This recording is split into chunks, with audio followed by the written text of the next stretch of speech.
ਜਿਹੜੀ ਆ ਇਹਦੀ ਇੱਕ ਬਹੁਤ ਵੱਡੀ 50 ਸਾਲ ਦੀ ਹਿਸਟਰੀ ਆ, ਜਿਹਦੇ ਵਿੱਚ ਬਾਕੀ ਤਾਂ ਮੈਂ ਜਿੰਨੇ ਮਰਜ਼ੀ ਨਾਂ ਲਵਾਂ ਉਹ ਪੂਰੇ ਨਹੀਂ ਹੋ ਸਕਣੇ, ਸਮਾਂ ਵੀ ਉਹਨਾਂ ਵਾ।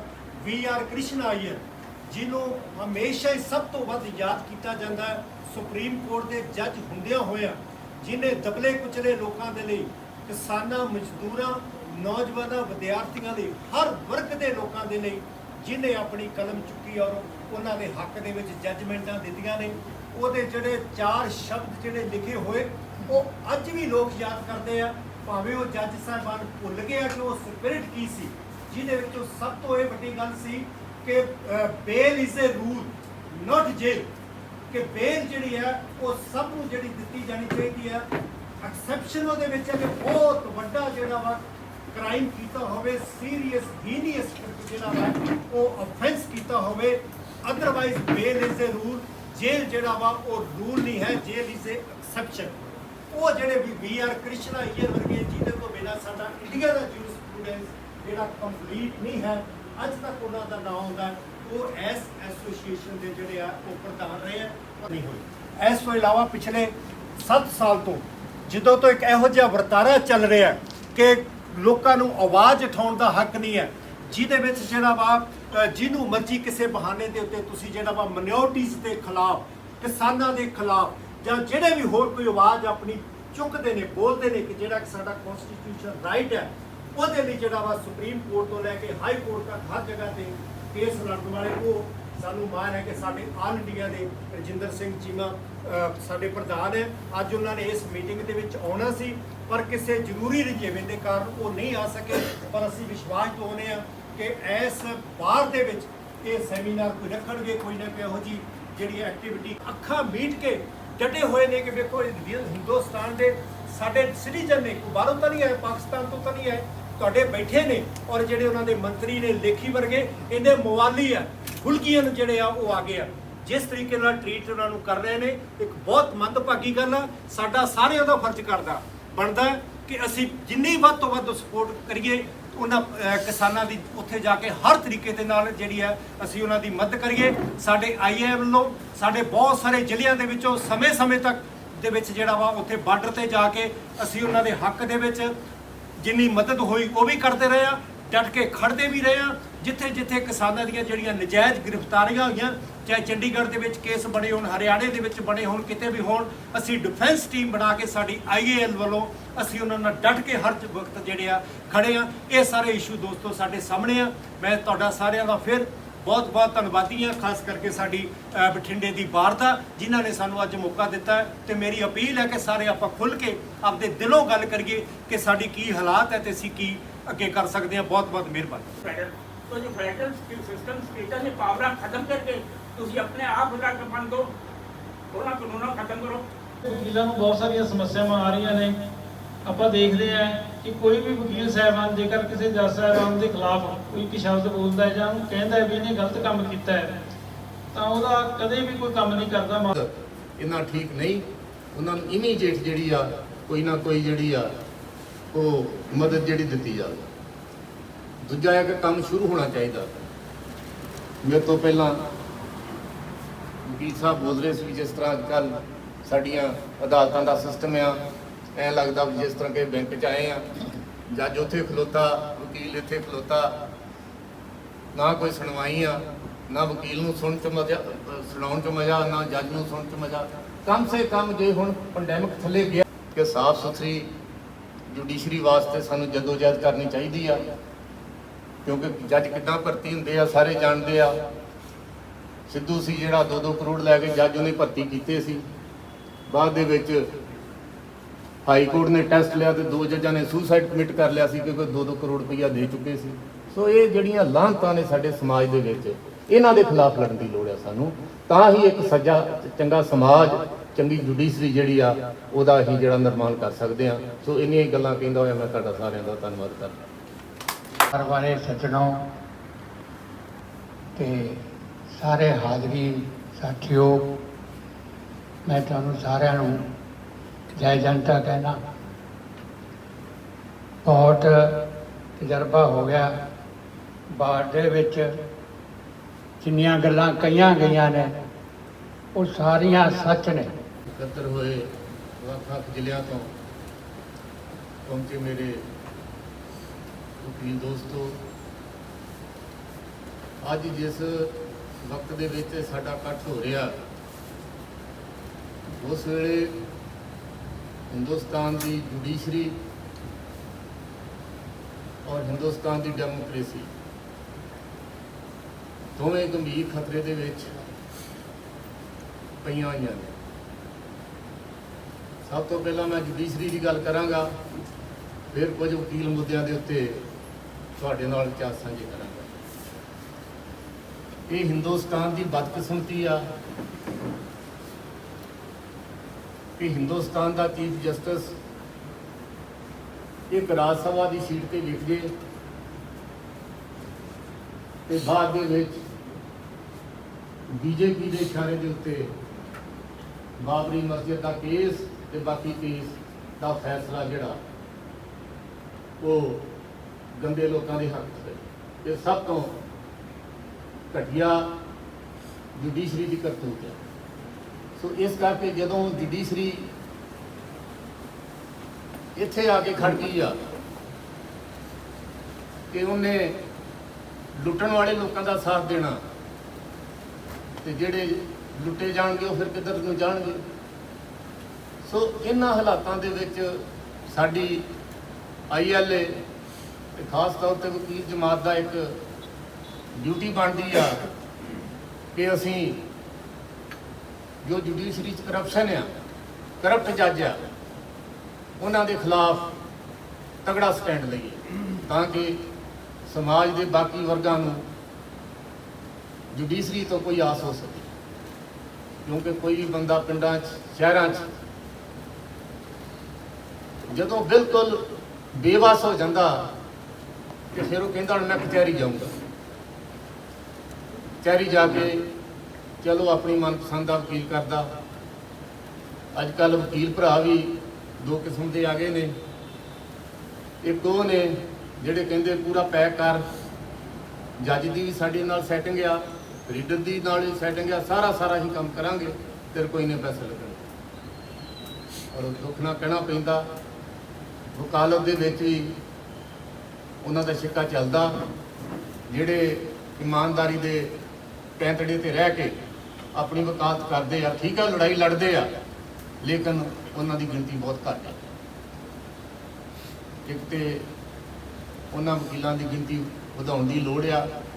ਚੰਗੀ ਸੋਚ ਵਾਲੇ, ਚੰਗੇ ਅਖਲਾਕ ਵਾਲੇ ਵਕੀਲ ਭਰਾ ਜਿਹੜੇ ਆ ਉਹ ਅੱਗੇ ਆਉਣ ਸਮਾਜ ਦੇ ਵਿੱਚ, ਔਰ ਜੁਡੀਸ਼ਰੀ ਦੇ ਵਿੱਚ ਜਿੰਨੀਆਂ ਊਣਤਾਈਆਂ ਆ ਉਹਨਾਂ ਦੇ ਖਿਲਾਫ ਲੜਿਆ ਜਾਏ। ਜਦੋਂ ਮੈਂ ਆਇਆ ਸੀ ਤੇ ਜੰਗ ਵਕੀਲ ਬੋਲ ਰਿਹਾ ਸੀ, ਕਿਉਂਕਿ ਅਸੀਂ ਇਸ ਦੌਰ ਤੋਂ ਨਿਕਲੇ ਹਾਂ। ਪੈਂਡੈਮਿਕ ਦੇ ਵਿੱਚ ਜੋ ਵਕੀਲਾਂ ਦਾ ਬੁਰਾ ਹਾਲ ਹੋਇਆ, ਬਹੁਤ ਬੁਰਾ ਹਾਲ ਹੋਇਆ। ਇੱਥੋਂ ਤੱਕ ਮੈਨੂੰ ਇਹ ਗੱਲ ਦੱਸਣ 'ਚ ਥੋੜ੍ਹੀ ਜਿਹੀ ਸ਼ਰਮ ਮਹਿਸੂਸ ਹੋ ਰਹੀ ਆ। ਸਾਡੀ ਅੰਮ੍ਰਿਤਸਰ ਦੀ ਇੱਕ ਲੜਕੀ, ਯੰਗ ਲੜਕੀ, ਐਡਵੋਕੇਟ, ਉਹਨੇ ਸਬਜ਼ੀ ਦੀ ਰੇਹੜੀ ਲਾਈ। ਮੈਂ ਇੰਗਲੈਂਡ ਸੀ ਉਸ ਵੇਲੇ। ਮੈਂ ਅੰਮ੍ਰਿਤਸਰ ਦੇ ਬਾਰ ਨਾਲ ਪ੍ਰਧਾਨ ਨਾਲ ਗੱਲ ਕੀਤੀ। ਮੈਂ ਕਿਹਾ ਉਹਦਾ ਫੇਸਬੁੱਕ ਤੇ ਪਾ ਦਿੱਤਾ। ਫੇਸਬੁੱਕ ਤੇ ਪਾਈ ਤੇ ਜਦੋਂ ਸਾਡੇ ਕੋਲ ਪਹੁੰਚੀ, ਦੁੱਖ ਪਹੁੰਚਿਆ। ਇਮੀਡੀਏਟ ਮੈਂ ਕਿਹਾ ਉਹਦੀ ਫੇਸ ਉਹਨੂੰ ਕਿਹਾ ਵੀ ਆਪਣੀ ਡਿਲੀਟ ਕਰੇ ਤੇ ਬਾਹਰ ਵਾਲਿਆਂ ਨੂੰ ਕਹੋ ਕਿ ਜਿਹੜੇ ਵਕੀਲ ਲੋੜੀਂਦੇ ਆ, ਜਿਨ੍ਹਾਂ ਦੇ ਕੋਲ ਕੁਝ ਨਹੀਂ ਹੈਗਾ, ਕਮ ਸੇ ਕਮ ਉਹਨਾਂ ਨੂੰ 10-10 ਹਜ਼ਾਰ ਰੁਪਈਆ ਜਾਂ 5-5 ਰੁਪਈਆ ਜਿਹੜਾ ਦਿੱਤਾ ਜਾਵੇ। ਉਹ 'ਤੇ ਥੋੜ੍ਹਾ ਅਮਲ ਵੀ ਹੋਇਆ। ਸੋ ਇਹ ਹਾਲਤ ਹੈ ਸਾਡੀ। ਪਰ ਇਹ ਹਾਲਤ ਕਿਉਂ ਆ? ਸਾਡੇ ਇਹ ਸਿਸਟਮ ਦੀ ਦੇਣ ਆ, ਕਿਉਂਕਿ ਸਾਡਾ ਸਿਸਟਮ ਕਰਪਟ ਆ। ਸਾਡੇ ਸਿਆਸਤਦਾਨ ਕਰਪਟ ਨੇ, ਸਾਡਾ ਕਾਨੂੰਨ ਬਣਾਉਣ ਵਾਲੇ ਲੋਕ ਕਰਪਟ ਨੇ।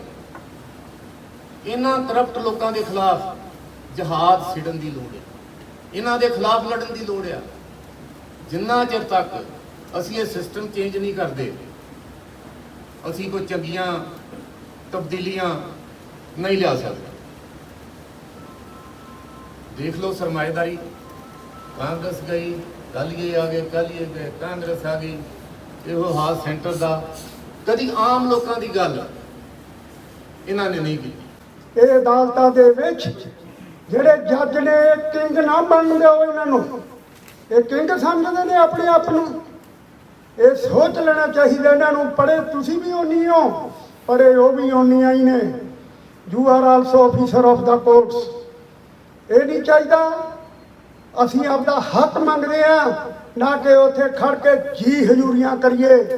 ਇਹ ਸਾਨੂੰ ਇੱਥੋਂ ਅੱਜ ਪ੍ਰੇਰਨਾ ਲੈ ਕੇ ਤੇ ਸਾਡੇ ਮਤੇ ਲੈ ਜਾਣੇ ਚਾਹੀਦੇ ਆ। ਹਨ ਭਰਾਵਾਂ ਨਾਲ ਦੱਸ ਕੇ ਗਏ ਆ ਲੋਕ ਸਭਾ ਦਾ ਠੀਕ ਆ ਪਾਸ ਕਰਾ ਲਿਆ, ਉਹਦੀ ਜੁਲਟੀ ਸੀ। ਰਾਜ ਸਭਾ ਦੇ ਵਿੱਚ ਕੀ ਆਪਾਂ ਤਾਂ ਸਾਰੇ ਸਮਝਦੇ ਆ। ਅਸੀਂ ਪਹਿਰਾ ਦੇ ਕੇ ਆਏ ਆ ਦਿੱਲੀ ਦੇ ਵਿੱਚ। ਅਸੀਂ ਆਪਣੀ ਮੂਲ ਕਬਾਰ ਐਸੋਸੀਏਸ਼ਨ, ਉੱਥੇ ਵੀ ਅਸੀਂ ਜਦੋਂ ਸਾਡਾ ਕਿਸਾਨਾਂ ਦਾ ਕੋਈ ਵੀ ਕਿਸੇ ਕਿਸਮ ਦਾ ਵੀ ਸਮਾਗਮ ਹੁੰਦਾ, ਆ ਸਾਡੇ ਵਕੀਲ ਸਾਹਿਬ ਬੈਠੇ ਆ, ਤਰਲੋਕ ਸਿੰਘ, ਕਾਮਰੇਡ ਸੰਪੂਰਨ ਸਿੰਘ ਜੋ ਪ੍ਰਧਾਨ ਨੇ, ਇਹ ਵੀ ਸਪੈਸ਼ਲ ਤੌਰ ਤੇ ਉੱਥੇ ਆਉਂਦੇ ਆ। ਲਾਲੀ ਜੀ ਬੋਲ ਕੇ ਗਏ ਆ, ਹਰਿੰਦਰ ਜੀ। ਅਸੀਂ ਸਾਰੇ ਵੀਰ ਠੀਕ ਆ ਉਹਨਾਂ ਨਾਲ ਗੱਲ ਕਰਦੇ ਆ ਵੀ ਅਸੀਂ ਤੁਹਾਡੇ ਕੇਸ ਲੜਾਂਗੇ ਜੇ ਤੁਹਾਡੇ ਨਾਲ ਇਹ ਗੱਲ ਹੋ ਜੇ। ਅਸੀਂ ਇਹ ਕਿਉਂ ਨਹੀਂ ਕਹਿੰਦੇ? ਉਹ ਦੱਸ ਦਈਏ ਅਸੀਂ ਮੋਦੀ ਸਰਕਾਰ ਨੂੰ ਵੀ ਇਹ ਕੇਸ ਤੈਨੂੰ ਵਾਪਸ ਲੈਣੇ ਪੈਣਗੇ। ਆਪਾਂ ਆਪਣੀਆਂ ਸੀਟਾਂ ਦੇ ਬਹਿ ਕੇ ਕੰਮ ਕਰਨਾ ਛੱਡ ਦਿਓ। ਇਹ ਨਹੀਂ ਚਾਹੀਦਾ। ਜੇ ਉਹ ਜੱਟ ਉੱਥੇ ਜ਼ਿਮੀਂਦਾਰ ਇੱਕ ਰਾਤ ਆਪਾਂ ਕੱਟ ਕੇ ਦੇਖੋ, ਆਪਾਂ ਨੂੰ ਪਤਾ ਫੇਰ ਲੱਗਦਾ ਉੱਥੇ ਕੀ ਬੀਤਦੀ ਹੈ। ਪਾਲੇ 'ਚ, ਠੰਡ 'ਚ, ਗਰਮੀ 'ਚ, ਮੀਂਹਾਂ 'ਚ। ਪਿੱਛੇ ਆਪਾਂ ਸਾਰੀਆਂ ਦਾਰਨਾ ਅਖਬਾਰ 'ਚ ਪੜ੍ਹੀ ਜਾਂਦੇ ਆ। ਠੀਕ ਆ ਆਪਾਂ ਉਹਨਾਂ ਦੇ ਨਾਲ ਆ, ਪਰੰਤੂ ਪ੍ਰੈਕਟੀਕਲ ਦੇ ਨਾਲ ਨਹੀਂ ਹੈਗੇ। ਇੱਥੇ ਜਗਾ ਦਿਓ ਅਫਸਰਾਂ ਨੂੰ। ਇਹ ਕੀ ਚੀਜ਼ ਹੁੰਦੀਆਂ ਨੇ ਸਰਕਾਰਾਂ। ਸੰਪੂਰਨ ਸਿੰਘ ਛਾਜਲੀ ਜੀ, ਸਰਦਾਰ ਹਰਚੰਦ ਸਿੰਘ ਬਾਠ ਜੀ ਨੈਸ਼ਨਲ ਸੈਕਟਰੀ ਪੰਜਾਬ ਜਸਪਾਲ ਸਿੰਘ ਤੱਪੜ ਜੀ ਐਡਵੋਕੇਟ ਸਾਹਿਬ, ਸਾਡੇ ਸੀਨੀਅਰ ਵਕੀਲ ਸਾਹਿਬ ਸੋਈ ਸਾਹਿਬ, all the executive members of this association, Bathinda ਬਾਰ ਦੇ ਸਾਰੇ ਵਕੀਲ ਸਾਹਿਬਾਨ, ਮਾਨਸਾ ਬਾਰ ਦੇ, ਅੰਮ੍ਰਿਤਸਰ ਬਾਰ ਦੇ, ਮੋਗਾ ਬਾਰ ਦੇ, ਬਾਕੀ ਵੱਖ-ਵੱਖ ਥਾਵਾਂ ਤੋਂ ਆਏ ਸਾਰੇ ਪਤਵੰਤੇ ਸੱਜਣਾਂ ਨੂੰ ਮੈਂ ਜੀ ਆਇਆਂ ਆਖਦਾ। ਸਾਰਿਆਂ ਨੂੰ ਮੇਰੀ ਸਤਿ ਸ਼੍ਰੀ ਅਕਾਲ ਜੀ। ਸਭ ਤੋਂ ਪਹਿਲਾਂ I welcome you all over here. ਜੋ ਆਪਾਂ ਪ੍ਰੋਬਲਮਸ ਫੇਸ ਕਰਦੇ ਆਂ ਬਤੌਰ ਵਕੀਲ, ਆਪਣੀ ਸੁਸਾਇਟੀ 'ਚ ਆਪਣਾ ਬੜਾ ਉੱਚਾ ਰੁਤਬਾ ਹੁੰਦਾ ਸੀ, ਆਪਣੇ ਪ੍ਰੋਫੈਸ਼ਨ 'ਚ ਗਿਰਾਵਟ ਕਿਉਂ ਆ ਗਈ, ਆਪਾਂ ਉਸ ਦੇ ਕਾਰਨ ਡਿਸਕਸ ਕੀਤੇ ਆ। ਆਪਣੇ ਯੰਗਸਟਰਸ ਨੂੰ, ਐਡਵੋਕੇਟਸ ਨੂੰ ਜੋ ਪ੍ਰੋਬਲਮਸ ਆਪਾਂ ਫੇਸ ਕਰਦੇ ਆ ਉਸ ਦੀ ਗੱਲ ਕੀਤੀ ਆ।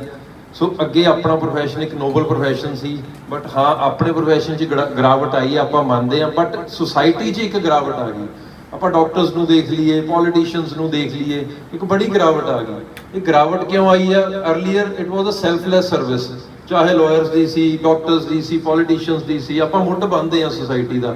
ਬਟ ਹੁਣ ਹਰੇਕ ਬੰਦਾ ਸੈਲਫਿਸ਼ ਹੋ ਗਿਆ। ਹਰੇਕ ਨੂੰ ਹੁੰਦਾ ਵੀ ਜੇ ਮੈਂ ਇਸ ਪ੍ਰੋਫੈਸ਼ਨ 'ਚ ਜਾਊਂ ਕੀ ਕਮਾਊਂ। ਪੋਲੀਟੀਸ਼ੀਅਨਸ ਦਾ ਹੁੰਦਾ ਵੀ ਆਪਾਂ ਪੈਸੇ ਕਮਾ ਲਓ ਅੱਗੇ ਦੀ ਅੱਗੇ। ਜਿਵੇਂ ਹੁਣ ਆਪਾਂ ਵੇਖਦੇ ਆ ਇੱਕ ਪੈਰੈਂਟਲ ਪ੍ਰੋਫੈਸ਼ਨ ਜਾਂ ਬਣ ਗਿਆ, ਚਾਹੇ ਪੋਲੀਟੀਸ਼ੀਅਨ ਆ ਜਾਂ ਐਮਐਲਏ, ਉਹਦਾ ਮੁੰਡਾ ਮੰਤਰੀ ਦਾ ਮੁੰਡਾ ਹੀ ਐਮਐਲਏ ਬਣਦਾ, ਅੱਗੇ ਚੇਅਰਮੈਨ ਬਣ ਜਾਂਦੇ ਆ। ਪ੍ਰੋਫੈਸ਼ਨ 'ਚ ਆਪਣੇ 'ਚ ਵੀ ਕੀ ਆ, ਜੇ ਕੋਈ ਪੁਰਾਣੇ ਵਕੀਲ ਸਾਹਿਬ ਸੀ, ਵੀ ਰਿਸਪੈਕਟ them, ਉਹਨਾਂ ਨੇ ਪਹਿਲਾਂ ਹਿੰਮਤ ਕੀਤੀ। ਅਸੀਂ ਫੈਮਿਲੀ ਦੇ ਫਸਟ ਲਾਇਰਸ ਆ। ਸਾਡੇ ਤੋਂ ਵੀ ਜਿਹੜੇ ਨਵੇਂ ਮੁੰਡੇ ਆਉਂਦੇ ਨੇ ਉਹ ਵੀ ਵਿਚਾਰੇ ਪਿੰਡਾਂ 'ਚੋਂ ਉੱਠ ਕੇ ਇੱਥੋਂ ਤੱਕ ਪਹੁੰਚਦੇ ਨੇ, ਬਹੁਤ ਮਿਹਨਤ ਕਰਦੇ ਨੇ। ਬਟ ਆਪਣੇ ਪ੍ਰੋਫੈਸ਼ਨ 'ਚ ਕੀ ਆ ਗਿਆ, ਜਿਨ੍ਹਾਂ ਦੇ ਪਹਿਲਾਂ ਫਾਦਰ ਲਾਇਰ ਸੀ, ਦਾਦਾ ਹੀ ਲਾਇਰ ਸੀ, ਜਿਨ੍ਹਾਂ ਦੇ ਦਾਦੇ ਲਾਇਰ ਸੀ ਉਹ ਤਾਂ ਅੱਜ ਜੱਜ ਬਣ ਗਏ, ਪੋਤੇ ਤਾਂ। ਜਿਨ੍ਹਾਂ ਦੇ ਫਾਦਰ ਲਾਇਰ ਸੀ ਉਹ ਅੱਜ ਬੜੇ ਵਧੀਆ ਵਕੀਲ ਬਣ ਗਏ। ਤੇ ਆਪਣੀ ਸੁਪਰੀਮ ਕੋਰਟ, ਹਾਈ ਕੋਰਟ 'ਚ ਜਿਹੜੇ ਜੱਜ ਸਾਹਿਬ ਅਪਾਇੰਟ ਹੁੰਦੇ ਆ ਉਹ ਆਪਾਂ ਨੂੰ ਪਤਾ ਹੀ ਆ। ਜੂਨੀਅਰ ਡਿਵੀਜ਼ਨ ਲੱਗਣ ਲਈ ਮੈਂ ਖੁਦ 2 ਵਾਰ ਮੇਨਸ ਦਾ ਪੇਪਰ ਦਿੱਤਾ ਹੋਇਆ। ਜੂਨੀਅਰ ਡਿਵੀਜ਼ਨ ਲੱਗਣ ਲਈ ਜਿੰਨਾ ਜ਼ੋਰ ਲੱਗਦਾ ਤੇ ਜਿੰਨਾ ਕੁ ਬੰਦਾ ਉਹ ਪੜ੍ਹਦਾ, ਤੇ ਜਿੰਨੇ ਹਾਈ ਕੋਰਟ ਦੇ ਜੱਜਸ ਜਾਂ ਸੁਪਰੀਮ ਕੋਰਟ ਦੇ ਜੱਜਸ ਅਪਾਇੰਟ ਹੁੰਦੇ, ਆਪਾਂ ਨੂੰ ਪਤਾ ਜਿਹੜੇ ਐਕਸਪੀਰੀਅੰਸ ਹੁੰਦੇ ਆ, ਜਿਨ੍ਹਾਂ ਦਾ ਸਿਸਟਮ ਹੁੰਦਾ ਸਰਕਾਰ 'ਚ, ਸੀਐਮ ਸਾਹਿਬ ਵੱਲੋਂ ਹੁੰਦੀ ਆ, ਉਹ ਬੰਦੇ ਉੱਥੇ ਲੱਗ ਜਾਂਦੇ ਆ। ਤੇ ਫਿਰ ਆਪਾਂ ਉੱਥੋਂ ਜਸਟਿਸ ਦੀ ਉਮੀਦ ਕਰਦੇ ਆ। ਤੇ ਜਿਹਨੂੰ ਜਿਹੜਾ ਬੰਦਾ ਬਣਾਊਗਾ ਅਗਲਾ ਤਾਂ ਉਹਦੀ ਝੋਲੀ 'ਚ ਡਿੱਗੂਗਾ ਹੀ, ਚਾਹੇ ਆਪਾਂ ਸੁਪਰੀਮ ਕੋਰਟ ਦੀ ਗੱਲ ਕਰ ਲਈਏ, ਕਿਸੇ ਵੀ ਪੋਲੀਟੀਕਲ ਪਾਰਟੀ ਦੀ ਗੱਲ ਕਰ ਲਈਏ। ਸੋ ਜੇ ਆਪਾਂ ਸਿਸਟਮ ਦੀ ਗੱਲ ਕਰੀਏ, ਜਦੋਂ ਉੱਪਰ ਹੀ ਇਹ ਜਿਹਾ ਬਣ ਗਿਆ ਤਾਂ ਥੱਲੇ ਜਿਹੜਾ ਛੋਟਾ ਆਪਣੇ ਡਿਸਟ੍ਰਿਕਟ ਲੈਵਲ ਜਾਂ ਸਬ ਡਿਵੀਜ਼ਨ ਲੈਵਲ ਦਾ ਲਾਇਰ ਆ, ਉਹਦੀ ਤਾਂ ਐਗਜ਼ਿਸਟੈਂਸ ਹੁਣ ਤਾਂ ਜਿਉਂਦਾ ਰਹਿਣਾ ਹੀ ਬੜਾ ਔਖਾ ਹੋ ਗਿਆ। ਤਾਂ ਫਿਰ ਜਦੋਂ ਅਗਲਾ ਕਹਿੰਦਾ ਵੀ ਯਾਰ ਆਪਾਂ ਐਗਜ਼ਿਸਟੈਂਸ ਲਈ ਕੀ ਕਰੀਏ, ਤਾਂ ਉਸ ਨਾਲ ਪ੍ਰੋਫੈਸ਼ਨ 'ਚ ਬੜੀ ਗਿਰਾਵਟ ਆ ਗਈ। ਸੋ ਮੇਰੀ ਤਾਂ ਸਾਰੇ ਭਰਾਵਾਂ ਨੂੰ ਇਹੀ ਬੇਨਤੀ ਆ ਕਿ ਸਿਆਣੇ ਕਹਿੰਦੇ ਨੇ ਵੀ ਪਹਿਲਾਂ ਆਪਾਂ ਆਪ ਸੁਧਰੀਏ। ਪਹਿਲਾਂ ਤਾਂ ਆਪਾਂ ਆਪਦੇ ਅੰਦਰ ਵੇਖ ਕੇ ਆਪਾਂ ਵੇਖੀਏ ਕੀ ਆਪਾਂ ਜੋ ਗੱਲਾਂ ਕਰ ਰਹੇ ਆ ਆਪਾਂ ਉਸ ਤੇ ਪੂਰੇ ਉਤਰਦੇ ਆ। ਆਪਾਂ ਆਪਦੇ ਨਾਲ ਦੇ ਐਡਵੋਕੇਟਸ ਨੂੰ ਨਾਲ ਲਈਏ, ਆਪਣੀ ਗਿਣਤੀ ਇੰਨੀ ਹੋ ਜੇ ਕਿ ਜਿਹੜੇ ਦੂਸਰੇ ਜੋ ਮੈਂ ਗੱਲਾਂ ਕਹੀਆਂ ਪਹਿਲਾਂ ਉਹ ਪ੍ਰੋਫੈਸ਼ਨ 'ਚ ਉਹ ਚੀਜ਼ਾਂ ਲੈ ਕੇ ਆਏ ਨੇ, ਉਹਨਾਂ ਨੂੰ ਸੋਚਣਾ ਪਵੇ ਕਿ ਹੁਣ ਇਹਨਾਂ ਦੀ ਗਿਣਤੀ ਵੱਧ ਗਈ ਤੇ ਸਾਡਾ ਕੰਮ ਨਹੀਂ ਚੱਲਣਾ। ਸੈਕੰਡਲੀ ਆਪਾਂ ਜੁਡੀਸ਼ਰੀ ਦੀ ਗੱਲ ਕੀਤੀ ਆ, ਹਾਂਜੀ ਜੱਜਸ ਹੁੰਦੇ ਨੇ, ਉਹ ਇੱਥੇ ਵੀ ਆਪਾਂ ਵੇਖਦੇ ਹਾਂ ਫੇਵਰਿਜ਼ਮ ਹੁੰਦਾ, ਬਟ ਜੇ ਆਪਾਂ ਯੂਨਾਈਟਿਡ ਆ, ਆਪਾਂ ਆਪਣੇ ਏਕਾ, ਤਾਂ ਕਿਸੇ ਜੱਜ ਦੀ ਕੋਈ ਮਜਾਲ ਨਹੀਂ ਹੈ ਕਿ ਉਹ ਕਿਸੇ ਵੀ ਵਕੀਲ ਨੂੰ ਕੁਝ ਕਹਿ ਜੇ। ਜੱਜ ਸਾਹਿਬ ਦੀ ਕੀ ਕਿਸੇ ਪੁਲਿਸ ਵਾਲੇ ਦੀ, ਕਿਸੇ ਪੋਲੀਟੀਸ਼ੀਅਨ ਦੀ ਇੰਨੀ ਜ਼ਰੂਰਤ ਨਹੀਂ ਹੈ ਕਿ ਉਹ ਇੱਕ ਵਕੀਲ ਨਾਲ ਧੱਕਾ ਕਰ ਸਕੇ। ਬਾਕੀ ਆਪਾਂ ਇੱਕ ਚੰਗਾ ਮੈਸੇਜ ਦੇਈਏ ਵੀ ਆਪਾਂ ਨੂੰ ਕਾਨੂੰਨ ਦੀ ਨੌਲੇਜ ਆ ਤੇ ਆਪਾਂ ਕਾਨੂੰਨ ਦੇ ਹਿਸਾਬ ਨਾਲ ਚੱਲਣਾ। ਜੇ ਵੀ ਹੈਵ ਰਾਈਟ, ਜੇ ਆਪਾਂ ਨੂੰ ਰਾਈਟ ਮਿਲੀ ਆ ਤਾਂ ਆਪਣੀ ਡਿਊਟੀ ਵੀ ਆ। ਸੋ ਆਪਾਂ ਆਪਣੀਆਂ ਰਾਈਟਸ ਦੀਆਂ ਗੱਲਾਂ ਕਰਨ ਦੇ ਨਾਲ ਨਾਲ we should also tell our duties, ਕਿ ਬਤੌਰ ਲਾਇਰ ਜੇ ਆਪਾਂ ਇੱਕ ਚੇਅਰ ਤੇ ਬੈਠੇ ਆ ਤਾਂ ਆਪਣੀ ਜ਼ਿੰਮੇਵਾਰੀ ਬਹੁਤ ਵੱਡੀ ਬਣ ਜਾਂਦੀ ਆ। ਆਪਣੇ ਚੋਂ ਇੱਕ ਵੀ ਭਰਾ ਜੇ ਗਲਤੀ ਕਰ ਦੋ, ਆਪਣੀ ਪੂਰੀ ਜਮਾਤ ਤੇ ਉਸ ਦੀ ਉਂਗਲ ਉੱਠਦੀ ਆ, because we as a society, as a association ਆਪਾਂ ਇਹਨੂੰ ਅੱਗੇ ਰਿਪਰੈਜ਼ੈਂਟ ਕਰਦੇ ਆ। ਸੋ ਆਪਣੀ ਫਸਟ ਟਾਈਮ ਇੰਟਰੈਕਸ਼ਨ ਹੋ ਰਹੀ ਹੈ, ਬਰਾੜ ਸਾਹਿਬ ਨੇ ਮੈਨੂੰ ਦੱਸਿਆ ਸਾਰਿਆਂ ਬਾਰੇ ਜੀ। ਸੋ ਅਸੀਂ ਤੁਹਾਡੇ ਨਾਲ ਆ, ਸਾਨੂੰ ਬਹੁਤ ਚੰਗਾ ਲੱਗਿਆ ਤੁਸੀਂ ਇੱਥੇ ਆਏ, ਸਾਡੀ ਵਾਰ ਦਾ ਮਾਣ ਵਧਾਇਆ। ਅਸੀਂ ਜਿੱਥੇ ਵੀ ਤੁਹਾਡੀ ਹੈਲਪ ਕਰ ਸਕਦੇ ਹੋਏ ਸਾਨੂੰ ਮੌਕਾ ਦਿਓ ਬੋਲਣ ਦਾ, ਠੀਕ ਹੈ? ਅਸੀਂ ਪੂਰਨ ਤੌਰ ਨਾਲ ਤੁਹਾਡੇ ਨਾਲ ਆ ਜੀ। ਆਪਣੀ ਪੇਰੈਂਟ ਬੋਡੀ ਹੈ, ਡੈਟ ਇਜ਼ ਬਾਰ ਕਾਉਂਸਲ। ਜੇ ਪਹਿਲਾਂ ਉੱਥੇ ਚੇਂਜ ਹੋਵੇ ਫਿਰ ਅੱਗੇ ਚੇਂਜ ਹੋਊਗੀ। 1963 ਦਾ ਆਪਣਾ ਐਡਵੋਕੇਟਸ ਐਕਟ ਬਣਿਆ ਹੋਇਆ, ਮੈਂ ਤਕਰੀਬਨ ਬਹੁਤ ਵਾਰ ਜਾ ਕੇ ਬੋਲਿਆ, ਏਜੰਡਾ ਬਣਾਇਆ ਸੀ, ਮਤਲਬ ਐਡਵੋਕੇਟਸ ਪ੍ਰਭਾਵਿਤ ਵੀ ਹੁੰਦੇ ਸੀ, ਕਹਿੰਦੇ ਹਾਂਜੀ ਇਹ ਚੇਂਜ ਚਾਹੀਦੀ ਆ, ਬਟ ਜਦੋਂ ਵੋਟ ਪਾਉਣੀ ਹੁੰਦੀ ਆ ਉਦੋਂ ਕੋਈ ਕਹਿੰਦਾ ਤੇਰਾ ਮੈਂ ਬੀਮਾ ਪਾਸ ਕਰਾਇਆ ਸੀਗਾ, ਕੋਈ ਕਹਿੰਦਾ ਯਾਰ ਮੈਂ ਤੇਰੇ ਪਿੱਛੇ ਫੋਨ ਕੀਤਾ ਸੀ, ਫਿਰ ਉੱਥੇ ਉਹ ਚੀਜ਼ਾਂ ਆ ਜਾਂਦੀਆਂ, ਠੀਕ ਹੈ? ਸੋ ਜੇ ਆਪਾਂ ਥੱਲਿਓਂ ਸ਼ੁਰੂ ਕਰਾਂਗੇ ਫੇਰ ਚੱਲੂ ਇਹ, ਆਪਾਂ ਤਾਂ ਸੋਚ ਬਦਲਾਂਗੇ। ਮੇਰਾ ਸਭ ਤੋਂ ਪਹਿਲਾ ਏਜੰਡਾ ਇਹ ਸੀ ਵੀ ਜੇ ਅਸੀਂ ਬਣਦੇ ਆ ਤਾਂ 2 ਵਾਰੀਆਂ ਤੋਂ ਵੱਧ ਬਾਰ ਕਾਉਂਸਲ ਮੈਂਬਰ ਹੀ ਨਹੀਂ ਬਣਨਾ ਚਾਹੀਦਾ। 2 ਵਾਰੀ ਬਣ ਜੋ ਬਹੁਤ ਆ, ਨਵੇਂ ਨੂੰ ਮੌਕਾ ਮਿਲਣਾ ਚਾਹੀਦਾ। ਤੇ ਜਿਹੜਾ ਆਪਣਾ ਐਡਵੋਕੇਟਸ ਐਕਟ ਆ ਉਹ ਅਮੈਂਡ ਹੀ ਨਹੀਂ ਹੋਇਆ ਹਜੇ ਤੱਕ। ਹੁਣ ਬਾਰ ਕਾਉਂਸਲ ਦੀ ਇਲੈਕਸ਼ਨ ਸਾਰਾ ਪੰਜਾਬ ਹਰਿਆਣਾ ਕਵਰ ਕਰਨਾ ਪੈਂਦਾ, ਇੱਕ ਆਮ ਬੰਦਾ ਕਿਵੇਂ ਕਰ ਲੂ ਜੀ? ਕਿੰਨੀ ਮਹਿੰਗੀ ਇਲੈਕਸ਼ਨ ਆ, ਤੇਲ ਹੀ ਨਹੀਂ ਪੂਰਾ ਪੈਂਦਾ ਬੰਦੇ ਤੋਂ। ਇਹਦੇ ਵੀ ਜ਼ੋਨਸ ਵੰਡ ਦੇਣ, ਬਠਿੰਡਾ ਮਾਨਸਾ ਜਿਵੇਂ 3 ਜ਼ਿਲ੍ਹੇ ਜੋੜ ਦੇਣ, ਜਿਵੇਂ MP ਦੀ ਇਲੈਕਸ਼ਨ ਹੁੰਦੀ ਆ, ਜ਼ੋਨ ਵੰਡਣ, ਆਪਾਂ ਨੂੰ ਇੱਕ ਆਪਣਾ ਨੁਮਾਇੰਦਾ ਤਾਂ ਮਿਲੇ ਨਾ ਜੀ। ਹੁਣ ਆਪਣੇ ਕੋਲ ਨੁਮਾਇੰਦਾ ਹੀ ਹੈ ਨਹੀਂ ਉੱਤੇ, ਹਰੇਕ ਦੇ ਪਰਸਨਲ ਲਿੰਕ ਆ, ਕਿਸੇ ਨਾਲ 10 ਬੰਦੇ ਜੁੜੇ ਆ, ਕਿਸੇ ਨਾਲ 20 ਬੰਦੇ ਜੁੜੇ, ਉਹ ਫਿਰ ਫੇਵਰਿਜ਼ਮ ਜਾ ਜਾਂਦਾ ਉੱਥੇ। ਹੁਣ ਜਿਵੇਂ ਬਾਰ ਕਾਉਂਸਲ ਨੇ ਬਹੁਤ ਜਣਿਆਂ ਨੂੰ ਫੰਡ ਦਿੱਤੇ ਆ ਜਿਹੜੇ ਆਪਣੇ ਕੋਵਿਡ ਵੇਲੇ ਅਫੈਕਟਡ ਸੀਗੇ, ਬਟ ਉਸ 'ਚ ਮੈਂ ਖੁਦ ਮਤਲਬ ਮੈਨੂੰ ਬਤੌਰ ਪ੍ਰੈਜ਼ੀਡੈਂਟ ਮੈਂ ਕਈਆਂ ਨੂੰ ਦਵਾਏ ਆ, ਠੀਕ ਹੈ? ਤੇ ਜਿਨ੍ਹਾਂ ਦੀ ਮਤਲਬ ਕੋਈ ਐਂਟੀ ਹੁੰਦੇ ਸੀ ਉਹ ਉੱਤੇ ਰੁਕ ਜਾਂਦਾ ਸੀ ਫੰਡ, ਬਿਕੋਜ਼ ਉਹ ਤਾਂ ਉਹਨਾਂ ਦਾ ਪਰਸਨਲ ਲੱਗਦਾ ਵੀ ਜਿਵੇਂ ਆਪਾਂ ਜੇਬ 'ਚੋਂ ਦਿੰਦੇ ਹੁੰਦੇ ਆ। ਤੇ ਤਕਰੀਬਨ 20-22 ਰੁਪਏ ਲੱਗ ਜਾਂਦਾ ਉਦੋਂ ਲਾਇਸੈਂਸ ਮਿਲਦਾ, ਤੇ ਫੰਡ ਦੀ ਕੋਈ ਕਮੀ ਨਹੀਂ ਬਾਰ ਕਾਉਂਸਲ 'ਚ। ਤੇ ਆਪਾਂ ਨੂੰ ਉਹੀ ਜਿਹੜਾ ਲੱਖ ਕੇ 1.5 ਲੱਖ ਰੁਪਏ 2 ਸਾਲਾਂ ਬਾਅਦ ਮਿਲਦਾ, ਆਪਣੇ ਲਈ ਉਹੀ ਇੱਕ ਕੰਪਿਊਟਰ ਤੇ ਉਹ ਸੌਫਟਵੇਅਰ ਜਾ, ਬਾਕੀ ਪੈਸੇ ਪਤਾ ਨਹੀਂ ਕਿੱਥੇ ਜਾਂਦੇ ਆ, ਠੀਕ ਹੈ? ਸੋ ਸਾਡਾ ਬੜਾ ਕਲੀਅਰ ਏਜੰਡਾ ਸੀਗਾ ਕਿ ਆਪਾਂ ਉੱਪਰੋਂ ਚੇਂਜ ਸ਼ੁਰੂ ਕਰਾਂਗੇ, ਤੇ ਬਹੁਤ ਮਤਲਬ ਵਧੀਆ ਰਿਸਪੌਂਸ ਮਿਲਿਆ, ਬੜੇ ਨੇੜੇ ਪਹੁੰਚ ਗਏ ਸੀ। ਮਤਲਬ ਮੈਂ ਕੋਈ ਆਪਦੀ ਉਹ ਨਹੀਂ ਕਰ ਰਿਹਾ, ਬਟ ਦਾ ਥਿੰਗ ਇਜ਼ ਕਿ ਆਪਾਂ ਨੂੰ ਆਪਣੀ ਪੇਰੈਂਟ ਬੋਡੀ ਕੋਲੇ ਵੀ ਆਵਾਜ਼ ਚੱਕਣੀ ਪਊਗੀ ਕਿ ਤੁਸੀਂ ਵੀ ਕੁਝ ਹੈਲਪ ਕਰੋ ਸਾਡੀ, ਤੁਸੀਂ ਵੀ ਸੁਧਰੋ। ਕਿਉਂਕਿ ਜਿੰਨੇ ਆਪਣੇ ਮੈਂਬਰਸ ਨੇ ਉੱਥੇ ਸਾਰੇ ਜਦੋਂ ਵੋਟਾਂ ਲੈਣ ਆਉਂਦੇ ਨੇ, ਹਰੇਕ ਐਕਸ ਚੇਅਰਮੈਨ ਆ, ਹਰੇਕ ਐਕਸ ਸੈਕਟਰੀ ਆ, ਤੇ ਹਰੇਕ ਐਕਸ ਵਾਈਸ ਚੇਅਰਮੈਨ, ਕਿਉਂਕਿ 6 ਮਹੀਨੇ ਵੰਡੇ, ਠੀਕ ਹੈ ਨਾ ਜੀ? ਤੇ ਫਿਰ ਆਪਾਂ ਉੱਥੋਂ ਕੀ ਉਮੀਦ ਕਰਨੀ ਆ ਦੱਸੋ? ਸਾਰੇ ਇਕੱਠੇ ਨੇ ਜੀ, ਠੀਕ ਹੈ? ਸੋ ਮੇਰੀ ਤਾਂ ਬੇਨਤੀ ਇਹ ਆ, ਬੜੇ ਵਧੀਆ ਵਿਚਾਰ ਸੀਗੇ ਜੀ, ਤੇ ਚੰਗੀਆਂ ਲੱਗਦੀਆਂ ਗੱਲਾਂ ਸੁਣਨੀਆਂ। ਆਪਾਂ ਵੈਸੇ ਵੀ ਸੁਸਾਇਟੀ 'ਚ ਬੜੀਆਂ ਅੱਡ-ਅੱਡ ਮਤਲਬ ਐਸੋਸੀਏਸ਼ਨਸ ਬਣੀਆਂ ਹੋਈਆਂ, ਆਪਾਂ ਕਿਸੇ ਪੋਲੀਟੀਕਲ ਪਾਰਟੀ ਦੀ ਗੱਲ ਨਹੀਂ ਕਰਦੇ। ਚਲੋ ਆਮ ਆਦਮੀ ਪਾਰਟੀ ਬੜੀਆਂ ਕ੍ਰਾਂਤੀਕਾਰੀ ਗੱਲਾਂ ਕਰਦੀ ਹੈ, ਪਰ ਜਿੱਥੇ ਪੋਲਿਟਿਕਸ ਆ ਜਾਂਦੀ ਹੈ ਉੱਥੇ ਇੰਟਰਸਟ ਹੋ ਜਾਂਦਾ। ਜਿੱਥੇ ਵੋਟਾਂ ਆ ਜਾਂਦੀਆਂ ਉੱਥੇ ਜਿਹੜੇ ਬੰਦੇ ਕਹਿੰਦੇ ਅਸੀਂ ਚੇਂਜ ਲਿਆਵਾਂਗੇ ਉਹ ਪਿੱਛੇ ਰਹਿ ਜਾਂਦੇ ਆ ਜੀ। ਸੋ ਆਪਾਂ ਸਾਰੀਆਂ ਗੱਲਾਂ ਨੂੰ ਨਾਲ ਲੈ ਕੇ ਵਿਚਾਰ ਕੇ ਬੜਾ ਵਧੀਆ ਮੰਚ ਬਣਿਆ ਜੀ ਇਹ, ਸਾਨੂੰ ਵੀ ਨਾਲ ਜੋੜੋ, ਆਪਾਂ ਰਲ ਕੇ ਇਹਨੂੰ ਅੱਗੇ ਵਧਾਈਏ। ਸੋ ਤੁਹਾਡਾ ਆਉਣ ਤੇ ਬਹੁਤ ਬਹੁਤ ਧੰਨਵਾਦ ਜੀ, ਤੁਸੀਂ ਸਾਡਾ ਮਾਣ ਵਧਾਇਆ। ਕੋਈ ਵੱਧ ਘੱਟ ਬੋਲਿਆ ਹੋ ਗਿਆ ਹੋਵੇ ਤਾਂ ਗੁਸਤਾਖੀ ਮਾਫ ਜੀ। ਥੈਂਕ ਯੂ ਜੀ। ਆਪਣੇ ਦੇਖਿਆ ਜਾਵੇ ਤਾਂ ਦੇਸ਼ ਤੇ ਪੰਜਾਬ ਦਾ ਮਤਲਬ ਕਹਿ ਲਓ ਕਿ ਕਿਸਾਨਾਂ ਨੂੰ ਵਕੀਲਾਂ ਤੋਂ ਬਹੁਤ ਸਾਰੀਆਂ ਉਮੀਦਾਂ ਸੀਗੀਆਂ ਕਿ ਵੀ ਵਕੀਲ ਭਾਈਚਾਰਾ ਜਿਹੜਾ ਹੈਗਾ ਉਹ ਵੱਧ ਤੋਂ ਵੱਧ ਜਿਹੜਾ ਇਸ ਮੁੱਦੇ ਤੇ ਆਪਣਾ ਸਪੋਰਟ ਕਰੇਗਾ। ਪਰ ਮੈਨੂੰ ਲੱਗਿਆ ਕਿ ਵਕੀਲਾਂ ਦੁਆਰਾ ਜਿਹੜਾ ਹੈਗਾ ਇਸ ਮੁੱਦੇ ਤੇ ਕੋਈ ਖਾਸ ਜਿਹੜਾ ਸਪੋਰਟ ਨਹੀਂ ਹੈਗਾ, ਕਿਉਂਕਿ ਇੱਕ ਕਾਨੂੰਨ ਹੀ ਹੈ ਜਿਹੜਾ ਆਪਾਂ ਨੂੰ ਪਤਾ ਹੈਗਾ ਵੀ ਉਹਦੇ ਵਿੱਚ ਕੀ ਕੁਝ ਲਿਖਿਆ ਗਿਆ, ਕੀ ਕਮੀਆਂ ਪੇਸ਼ੀਆਂ ਜਿਹੜੀਆਂ ਹੈਗੀਆਂ, ਤੇ ਆਉਣ ਵਾਲੇ ਸਮੇਂ 'ਚ ਮਤਲਬ ਕਿਸਾਨਾਂ ਤੇ ਉਸ ਚੀਜ਼ ਦਾ ਕੀ ਅਸਰ ਪਏਗਾ। ਤੋ ਮੈਨੂੰ ਉਮੀਦ ਹੈਗੀ ਹੈ ਕਿ ਜਿਹੜੇ ਦੇਸ਼ ਦੇ ਵਕੀਲ ਹੈਗੇ ਆਪਣੇ, ਉਹਨਾਂ ਨੂੰ ਵੱਧ ਤੋਂ ਵੱਧ ਜਿਹੜਾ ਕਿਸਾਨੀ ਲਈ ਸਪੋਰਟ ਕਰਨਾ ਚਾਹੀਦਾ ਹੈ, ਤਾਂ ਕਿ ਉਹਨਾਂ ਨੂੰ ਇਹ ਨਾ ਲੱਗੇ ਕਿ ਜਿਹੜੇ ਰੋਜ਼ ਕਾਨੂੰਨ ਪੜ੍ਹਦੇ ਆ ਉਹਨਾਂ ਨੇ ਤਾਂ ਸਾਡਾ ਕੋਈ ਇੰਨਾ ਖਾਸ ਜਿਹੜਾ ਹੈਗਾ ਸਪੋਰਟ ਨਹੀਂ ਕੀਤਾ। ਕਿਉਂਕਿ ਮੈਂ ਦੇਖਦੀ ਹਾਂ ਕਿ ਸਾਡੇ ਮੋਗਾ ਤੇ ਬਾਰ ਐਸੋਸੀਏਸ਼ਨ 'ਚ ਜਿਹੜੇ ਹੈਗੇ ਆਪਣੇ ਲੈਵਲ ਤੇ ਉਹਨਾਂ ਨੇ ਕਦੇ ਕੋਈ ਹੈ ਨਹੀਂਗਾ ਵੀ ਆਪਣੇ ਪੂਰੀ ਕੋਰਟ ਦੇ ਲੈਵਲ ਤੇ ਕੋਈ ਇਦਾਂ ਦਾ ਕੋਈ ਫੰਕਸ਼ਨ ਕਰ ਲਿਆ ਹੋਵੇ ਕਿ ਸਾਰਿਆਂ ਨੂੰ ਇਨਵਾਈਟ ਕੀਤਾ ਕਿ ਚਲੋ ਆਪਾਂ ਕਿਸਾਨੀ ਦੇ ਕੁਝ ਕਰੀਏ ਜਾਂ ਸਭ ਆਪੋ ਆਪਣੇ ਲੈਵਲ ਤੇ ਹੀ ਕਰ ਰਹੇ ਆ। ਤੋ ਇਹ ਗੱਲ ਹੈਗੀ ਹੈ ਕਿ ਆਪਾਂ ਨੂੰ ਸਾਰਿਆਂ ਨੂੰ ਇਸ ਮਤਲਬ ਸਪੋਰਟ ਕਰਨਾ ਚਾਹੀਦਾ, ਸਾਰਿਆਂ ਨੂੰ ਰਲ ਕੇ ਸਪੋਰਟ ਕਰਨਾ ਚਾਹੀਦਾ, ਨਾ ਕਿ ਕੋਈ ਆਪਣਾ ਹੈਗਾ ਇਹ ਕੋਈ ਪੋਲੀਟੀਕਲ ਇਸ਼ੂ ਨਹੀਂ ਹੈਗਾ ਵੀ ਕੋਈ ਆਪਣਾ ਇਕੱਲੇ ਜਿਹੜਾ ਇਸ ਚੀਜ਼ ਲਈ ਕਰ ਰਹੇ ਨੇ। ਬਠਿੰਡਾ ਬਾਰ ਐਸੋਸੀਏਸ਼ਨ ਦੇ ਪ੍ਰਧਾਨ ਸਾਹਿਬ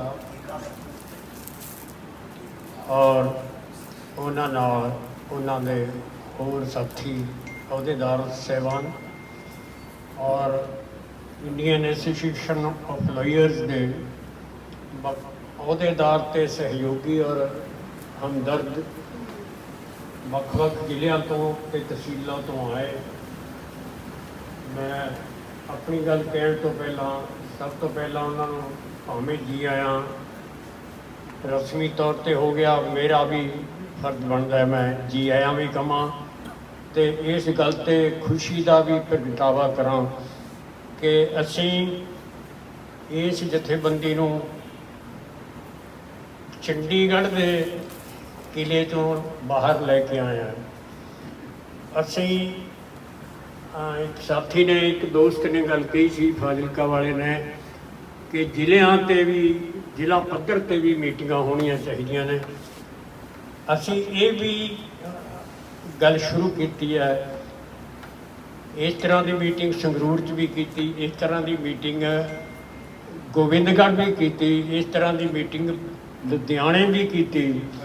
ਹੁਣ ਇਹ ਗੱਲ ਹੋਰ ਵੀ ਕਈ ਥਾਵਾਂ ਤੇ ਹੋਈਆਂ। ਮੇਰੇ ਇਸ ਵੇਲੇ ਮੈਂ ਉਹ ਬਾਹਲੀ ਜ਼ਿਆਦਾ ਤਫਸੀਲ 'ਚ ਨਹੀਂ ਜਾਣਾ ਠੀਕ ਸਮਝਦਾ ਤੇ ਮੈਂ ਸਿਰਫ ਇਸ ਤੌਰ ਤੇ ਇਸ ਗੱਲ ਲਈ ਕਹਿ ਰਿਹਾ ਕਿ ਅਸੀਂ ਇਸ ਜਥੇਬੰਦੀ ਨੂੰ ਲੋਕਾਂ ਦੇ ਹਿੱਤਾਂ ਲਈ, ਜਿਵੇਂ ਬੈਣੀਵਾਲ ਸਾਹਿਬ ਨੇ ਕਿਹਾ we are volunteers for justice, ਅਸੀਂ ਇਸ ਪਹਿਲੂ ਤੋਂ ਇਸ ਗੱਲ ਨੂੰ ਤਕੜੀ ਕਰਨੀ ਚਾਹੁੰਦੇ ਹਾਂ ਕਿ ਅਸੀਂ ਜਿੱਥੇ ਆਪਦੇ ਪਰਿਵਾਰ ਦੀ ਤੇ ਆਪਦੀ ਉਪਜੀਵਕਾ ਕਮਾਉਣੀ ਹੈ ਇਸ ਪੇਸ਼ੇ ਤੋਂ, ਉੱਥੇ ਅਸੀਂ ਸਮਾਜ ਦੇ ਦੁੱਖ ਦਰਦਾਂ ਦੇ ਸਾਂਝੀ ਵੀ ਬਣਨਾ।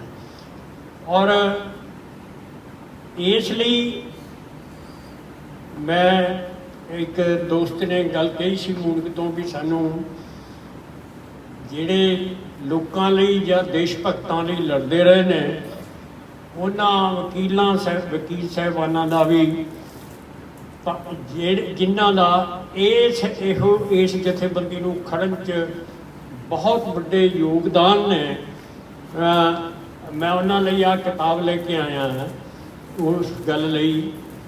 ਇਹਦਾ ਨਾਂ ਹੈ ਆਜ਼ਾਦੀ ਦੇ ਮੁਕੱਦਮੇ।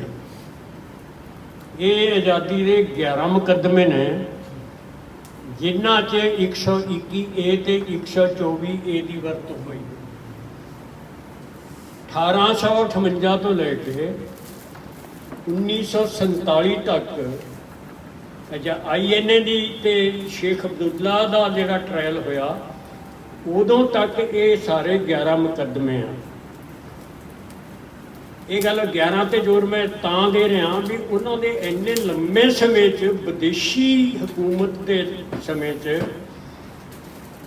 ਅਸੀਂ ਮੁਕੱਦਮਿਆਂ ਦੀ ਗਿਣਤੀ ਕਰ ਸਕਦੇ ਹਾਂ, ਲੇਕਿਨ ਸਾਡੀ ਜਿਹੜੇ ਨਵੇਂ ਦੇਸ਼ ਭਗਤਾਂ ਦੀ ਹਕੂਮਤ ਹੈ ਜਿਹਦੇ ਅੰਦਰ ਅਸੀਂ ਅੱਜ ਕੱਲ੍ਹ ਜੀ ਰਹੇ ਹਾਂ, ਇਹਨਾਂ ਦੇਸ਼ ਭਗਤਾਂ ਦੀ ਹਕੂਮਤ 'ਚ ਇੱਕ ਮਹੀਨੇ 'ਚ ਕਿੰਨੇ ਸੈਡੀਸ਼ਨ ਦੇ ਕਿੰਨੇ ਗਦਾਰੀ ਦੇ ਕੇਸ ਬਣਦੇ ਹੈ ਉਹਦਾ ਵੀ ਅਸੀਂ ਹਿਸਾਬ ਕਿਤਾਬ ਲਾ ਲਈਏ। IPC 'ਚ ਅਮੈਂਡਮੈਂਟ ਕਰਕੇ ਇਹ ਸੈਕਸ਼ਨ 1870 'ਚ ਆਈ ਆ। 1860 'ਚ ਜਿਹੜਾ IPC ਲਾਗੂ ਹੋਇਆ ਸੀ ਉਹਦੇ 'ਚ 124 ਕੱਲੀ ਸੀ, ਇਹ ਨਹੀਂ ਸੀ। ਜਿੱਥੋਂ ਤੱਕ ਕਰਪਸ਼ਨ ਦਾ ਤੇ ਜੱਜਾਂ ਦੇ ਖਿਲਾਫ ਲੜਨ ਦਾ ਸਵਾਲ ਹੈ, 6-7 ਜੱਜਾਂ ਦੀ ਅਸੀਂ ਛੁੱਟੀ ਕਰਾ ਕੇ ਵਕਾਲਤ ਜੁਡੀਸ਼ਰੀ ਚੋਂ ਕਢਾ ਕੇ ਵਕਾਲਤ ਕਰਨ ਲਾਇਆ। ਕਈ ਤਾਂ ਮਰ ਗਏ, 1-2 ਹੈਗੇ ਆ। ਜਿੱਥੇ ਜੱਜ ਜ਼ਿੰਮੇਵਾਰ ਨੇ ਜਾਂ ਸਿਲੈਕਟ ਕਰਨ ਵਾਲੇ ਜ਼ਿੰਮੇਵਾਰ ਨੇ ਜਾਂ ਰਵੀ ਸਿੱਧੂਰੀ ਜ਼ਿੰਮੇਵਾਰ ਨੇ ਇੱਕ ਸਬ ਜੱਜ ਨੂੰ ਲਾਉਣ ਵਾਸਤੇ 70 ਲੱਖ ਲੈਣ ਵਾਲੇ, ਉੱਥੇ ਅਸੀਂ ਵੀ ਜਿਹੜੇ ਅਸੀਂ ਟੋਲਰੇਟ ਕਰਦੇ। ਗੁਰੂ ਗੋਬਿੰਦ ਸਿੰਘ ਜੀ ਇਹ ਫਰਮਾ ਗਏ ਵੀ ਜ਼ੁਲਮ ਕਰਨ ਵਾਲੇ ਨੂੰ ਉਹ ਜ਼ਿਆਦਾ ਪਾਪੀ ਹੈ ਜਿਹੜਾ ਜ਼ੁਲਮਾਂ ਅੱਖੀਂ ਦੇਖ ਕੇ ਸਿੰਧ ਹੈ। ਇਸ ਕਰਕੇ ਸਾਨੂੰ ਸਾਡੀ ਜਥੇਬੰਦੀ ਜਿੱਥੇ ਆ, ਅਸੀਂ ਮੋਰਲੀ ਜਾਂ ਐਥੀਕਲੀ ਅਸੀਂ ਇਸ ਗੱਲ ਲਈ ਕਮਿਟਡ ਹੈ ਕਿ ਜੇ ਸਾਰੇ ਜਿਨ੍ਹਾਂ ਨੇ ਸਾਨੂੰ ਆਜ਼ਾਦ ਕਰਵਾਇਆ, ਜਿਨ੍ਹਾਂ ਨੇ ਸਾਨੂੰ ਆਜ਼ਾਦੀ ਲੈ ਕੇ ਦਿੱਤੀ ਹੈ, ਜੇ ਉਹ ਫਾਂਸੀਆਂ ਤੇ ਚੜ੍ਹ ਸਕਦੇ ਆ ਜਾਂ ਔਖੇ ਹੋ ਸਕਦੇ ਆ, ਔਖੇ ਹੋ ਕੇ ਆਜ਼ਾਦੀ ਦਵਾ ਸਕਦੇ ਆ, ਤਾਂ ਘੱਟੋ ਘੱਟ ਜਿਹੜੇ ਲੋਕ ਸਾਡੇ ਸਫ਼ਰ ਕਰ ਰਹੇ ਨੇ, ਆ ਕਰੋਨਾ ਵਾਲੀ ਇਹ ਗੱਲ ਕਰ ਲਓ ਤੁਸੀਂ, ਗੱਲਾਂ ਹੋਰ ਬਥੇਰੀਆਂ ਨੇ। with one stroke of pen or with one declaration of our ਵਰਦੀ ਪ੍ਰਾਈਮ ਮਿਨਿਸਟਰ ਕਿ 23 ਮਾਰਚ ਨੂੰ ਕਰੋਨਾ ਡਿਕਲੇਅਰ ਹੋ ਗਿਆ, 12.5 ਕਰੋੜ ਲੋਕ ਬੇਰੁਜ਼ਗਾਰ ਹੋ ਗਏ। ਕਿਰਾਏਦਾਰਾਂ ਨੇ ਘਰਾਂ ਚੋਂ ਕੱਢਤੇ, ਮਾਲਕਾਂ ਨੇ ਕਿਰਾਏਦਾਰਾਂ ਨੂੰ ਘਰਾਂ ਚੋਂ ਕੱਢਤਾ, ਨਾ ਉਹਨਾਂ ਨੂੰ ਸੜਕਾਂ ਤੇ ਤੁਰਨ ਦਿੱਤਾ, ਨਾ ਉਹਨਾਂ ਨੂੰ ਰੇਲਵੇ ਪਟੜੀਆਂ ਤੇ ਤੁਰਨ ਦਿੱਤਾ, ਨਾ ਉਹਨਾਂ ਨੂੰ ਕੋਈ ਠਹਿਰਨ ਨੂੰ ਥਾਂ ਦਿੱਤਾ। ਮੈਂ ਇਸ ਗੱਲ ਦਾ ਮਾਣ ਕਰ ਸਕਦਾ ਹਾਂ ਵੀ ਜਿੰਨੀ ਕਿ ਸਾਡੀ ਸਮਰੱਥਾ ਹੈ Indian association of lawyer the through out India, ਅਸੀਂ ਉਸੇ ਦਿਨ ਤੋਂ ਇਸ ਪਾਸੇ ਥੋੜਾ ਮੋਟਾ ਯਤਨ ਕਰਦੇ ਆ ਰਹੇ ਹਾਂ। ਮੈਂ ਇਸ ਗੱਲ 'ਚ ਉਹਨਾਂ ਸਾਰੇ ਲੋਕਾਂ ਦਾ ਜਿਨ੍ਹਾਂ ਨੇ ਪ੍ਰਸ਼ਾਂਤ ਭੂਸ਼ਣ ਦੇ ਕੇਸ 'ਚ ਸਮਰਥਨ ਦਿੱਤਾ, ਦਸਤਖਤ ਕਰਕੇ ਮੁਹਿੰਮ ਭੇਜੀ, ਉਹਦੇ ਹੱਕ 'ਚ ਇਹ ਉਹਨਾਂ ਦਾ ਰੋਲ ਹੈ ਕਿ ਅੱਜ ਮਾੜੇ ਮੋਟੇ ਜੁਡੀਸ਼ਰੀ ਦੇ ਸੁਪਰੀਮ ਕੋਰਟ ਦੀਆਂ ਅੱਖਾਂ ਖੁੱਲੀਆਂ ਮਾੜੇ ਮੋਟੇ ਕਿ ਜਿਹੜਾ ਇਹ ਕਾਨੂੰਨ 124A ਦਾ ਇੱਕ ਦੋ ਕੇਸਾਂ 'ਚ ਧੱਕੇ ਨਾਲ ਕਿ ਸਟੇਟ ਪਾਲਿਸੀ ਚਾਹੁੰਦੀ ਸੀ ਜਾਂ ਐਂਪਰਰ ਚਾਹੁੰਦਾ ਸੀ ਕਿ ਸਜ਼ਾ ਹੋਵੇ, ਜਿਵੇਂ ਮਿਸਾਲ ਦੇ ਤੌਰ ਤੇ ਕਾਨਪੁਰ ਕੇਸ ਵਾਲਿਆਂ ਨੂੰ ਤੇ ਮੇਰਠ ਕੇਸ ਵਾਲਿਆਂ ਨੂੰ ਸਜ਼ਾ ਕਰਨੀ ਹੈ, ਭਗਤ ਸਿੰਘ ਹੋਰਾਂ ਨੂੰ ਸਜ਼ਾ ਕਰਨੀ ਹੈ। ਤਾਂ ਉਹ ਜਿਹੇ ਕੇਸਾਂ ਨੂੰ ਛੱਡ ਕੇ ਬਾਹਲੇ ਕੇਸਾਂ 'ਚ ਇਸ ਦਫਾ ਨੂੰ, ਇਸ ਕਾਨੂੰਨ ਨੂੰ ਗਲਤ ਕਰਾਰ ਦੇ ਕੇ ਬੈਨੀਫਿਟ ਦਿੱਤੇ ਗਏ ਮੁਲਜ਼ਮਾਂ, ਜਿਨ੍ਹਾਂ ਨੂੰ ਮੁਲਜ਼ਮ ਬਣਾਇਆ ਗਿਆ। ਮੇਰੇ ਕੋਲ ਵਕਤ ਨਹੀਂ, ਇਸ ਕਿਤਾਬ ਦੇ ਪਿਛਲੇ ਪਾਸੇ ਕਾਫੀ ਵਧੀਆ ਦਿੱਤਾ ਹੋਇਆ ਹੈ, ਔਰ ਮੈਂ ਇਹ ਵੀ ਨਾਲ ਦੀ ਨਾਲ ਬੇਨਤੀ ਕਰਦਾ ਕਿ ਇਹ ਕਿਤਾਬ ਜੇ ਮਿਲਦੀ ਆ, ਅਸਲ ਤਾਂ ਇਹ ਆਊਟ ਆਫ ਪ੍ਰਿੰਟ ਹੋਏਗੀ, ਇਹ ਹਰ ਇੱਕ ਵਕੀਲ ਸਾਹਿਬ ਨੂੰ ਪੜ੍ਹਨੀ ਚਾਹੀਦੀ ਹੈ। ਜੇ ਅਸੀਂ ਉਹਨਾਂ ਦੇਸ਼ ਭਗਤਾਂ ਨੇ ਜਿਨ੍ਹਾਂ ਨੇ ਆਜ਼ਾਦੀ ਲਈ ਲੜਾਈਆਂ ਦਿੱਤੀਆਂ ਤੇ ਫਾਂਸੀਆਂ ਦੇ ਰੱਸੇ ਚੁੰਮੇ, ਔਰ ਜਿਨ੍ਹਾਂ ਨੇ ਉਹਨਾਂ ਦੀ ਵਕਾਲਤ ਕੀਤੀ, ਉਹਨਾਂ ਨਾਲ ਹਮਦਰਦੀ ਰੱਖਣ ਵਾਸਤੇ ਸਾਨੂੰ ਇਹੋ ਜਿਹੀਆਂ ਕਿਤਾਬਾਂ ਜ਼ਰੂਰ ਪੜ੍ਹਨੀਆਂ ਚਾਹੀਦੀਆਂ ਨੇ। ਔਰ ਅਖੀਰ 'ਚ ਮੈਂ ਇਹੀ ਬੇਨਤੀ ਕਰਦਾ ਔਰ ਵਿਸ਼ਵਾਸ ਦਿਵਾਉਣਾ ਕਿ ਜਿਹੜੇ ਨਿਰਣੇ ਨਾਲ ਇਸ ਜਥੇਬੰਦੀ ਨੂੰ ਬਹੁਤ ਹੀ ਸ਼ਿੱਦਤ ਤੇ ਸਿਦਕ ਨਾਲ ਸ਼ੁਰੂ ਕੀਤਾ ਤੇ ਕ੍ਰਿਸ਼ਨਾ ਮੈਨਨ ਹੋਰਾਂ ਨੇ ਇਸ ਜਥੇਬੰਦੀ ਨੂੰ 1964 'ਚ ਇਹਦੀ ਸਥਾਪਨਾ ਹੋਈ। ਹੁਣ ਤਾਂ ਇਹ ਕਾਨੂੰਨ ਜਿਹੜੇ ਜ਼ਮੀਨ ਵਾਲੇ ਕਾਨੂੰਨ ਨੇ, ਇਹ ਵੀ ਟੋਟਲੀ ਇਹ ਸੈਂਟਰ ਸਬਜੈਕਟ ਨਹੀਂ, ਨਾ ਕੰਕਰੈਂਟ ਸਬਜੈਕਟ ਹੈ, ਸਟੇਟ ਸਬਜੈਕਟ ਹੈ। ਕਨਸਟੀਟਿਊਸ਼ਨਲੀ ਬਿਯੋਂਡ ਜੁਡੀਸ਼ਨ ਹੈ, ਕਨਸਟੀਟਿਊਸ਼ਨਲੀ ਸੈਂਟਰ ਸਰਕਾਰ ਇਹ ਕਾਨੂੰਨ ਨਹੀਂ ਬਣਾ ਸਕਦੀ। ਜਿਸ ਤਰੀਕੇ ਨਾਲ ਲਾਇਰਸ ਦੇ ਨਾਲ ਸਟਾਈਪਨ ਜਿਹੜਾ ਉਹਨੂੰ ਕੋਵਿਡ ਦੇ ਪੀਰੀਅਡ 'ਚ ਉਹ ਮਿਲਣਾ ਚਾਹੀਦਾ, ਘੱਟ ਤੋਂ ਘੱਟ ਜਿਹੜੇ ਨੀਡੀ ਲਾਇਰਸ ਨੇ ਉਹਨਾਂ ਨੂੰ 10,000 ਰੁਪਏ ਜਿਹੜਾ ਅਸੀਂ ਮੰਗ ਕਰਦੇ ਹਾਂ। ਨਾਲ ਦੀ ਨਾਲ ਜਿਹੜੇ ਕੋਵਿਡ ਡੈਥ ਹੋਈ ਹੈ ਉਹਨਾਂ ਨੂੰ ਘੱਟ ਤੋਂ ਘੱਟ 10 ਲੱਖ ਰੁਪਏ ਹਰੇਕ ਲਾਇਰ ਨੂੰ ਜਿਹੜਾ ਬਾਰ ਕੌਂਸਲ ਜਾਂ ਪੰਜਾਬ ਸਟੇਟ ਜਿਹੜੀ ਹੈ ਉਹ ਕੰਪਨਸੇਸ਼ਨ ਦੇ। ਨਾਲ ਦੀ ਨਾਲ ਜਿਹੜੀ ਪ੍ਰਧਾਨ ਜੀ ਨੇ ਗੱਲ ਕੀਤੀ ਹੈ, ਬਾੜ ਸਾਹਿਬ ਨੇ ਗੱਲ ਕੀਤੀ ਹੈ, ਅਸੀਂ ਇੱਥੋਂ ਮੰਗ ਕਰਦੇ ਹਾਂ, ਰੈਜ਼ੋਲੂਸ਼ਨ ਅਡਾਪਟ ਕਰਦੇ ਹਾਂ ਕਿ ਜਿਹੜੀ ਬਾਰ ਕੌਂਸਲ ਦੀ ਟਰਮਸ ਹੈ ਉਹ ਸਿਰਫ 2 ਸਾਲ ਲਈ ਫਿਕਸ ਕੀਤੀ ਜਾਣ। ਉਹ ਇਹ ਮਤਾ ਜਿਹੜਾ ਆਪਾਂ ਬਾਰ ਕੌਂਸਲ ਨੂੰ ਦੇਵਾਂਗੇ, ਇੰਡੀਅਨ ਬਾਰ ਕੌਂਸਲ ਜਿਹੜੀ ਉਹਨੂੰ ਵੀ ਦੇਵਾਂਗੇ, ਤੇ ਨਾਲ ਦੀ ਨਾਲ ਵੀ ਮੰਗ ਕਰਾਂਗੇ ਵੀ ਜਿਹੜੇ ਇਹਦੇ ਹਲਕੇ ਜਿਹੜੇ ਹੈ ਕੌਂਸਟੀਟਿਊਟ ਕੀਤੇ ਜਾਣ।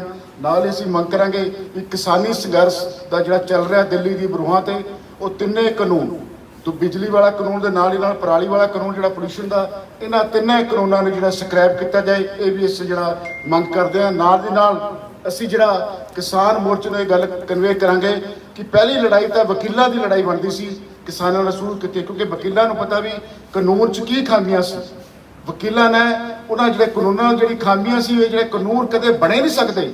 ਤਿੰਨੇ ਐਗਰੀਕਲਚਰ ਕਾਨੂੰਨ ਜਿਹੜੇ ਹੈ ਉਹ ਸੈਂਟਰ ਸਰਕਾਰ ਬਣਾ ਨਹੀਂ ਸਕਦੀ। ਉਸ ਦੇ ਬਾਵਜੂਦ ਧੱਕੇ ਨਾਲ ਜਿਹੜਾ ਇਸ ਬਾਰੇ ਵੀ ਜਿਹੜਾ ਵਕੀਲਾਂ ਨੂੰ ਜਿਹੜਾ ਆਪਣਾ ਜਿਹੜਾ ਕੰਸਰਨ ਹੈ ਉਹ ਰੱਖਣਾ ਚਾਹੀਦਾ ਤੇ ਨਾਲ ਦੀ ਨਾਲ ਜਿਹੜਾ ਐਜੀਟੇਸ਼ਨ ਦੇ ਵੱਧ ਤੋਂ ਵੱਧ ਜਿਹੜਾ ਪਾਰਟੀਸਪੇਟ ਕਰਨਾ ਚਾਹੀਦਾ।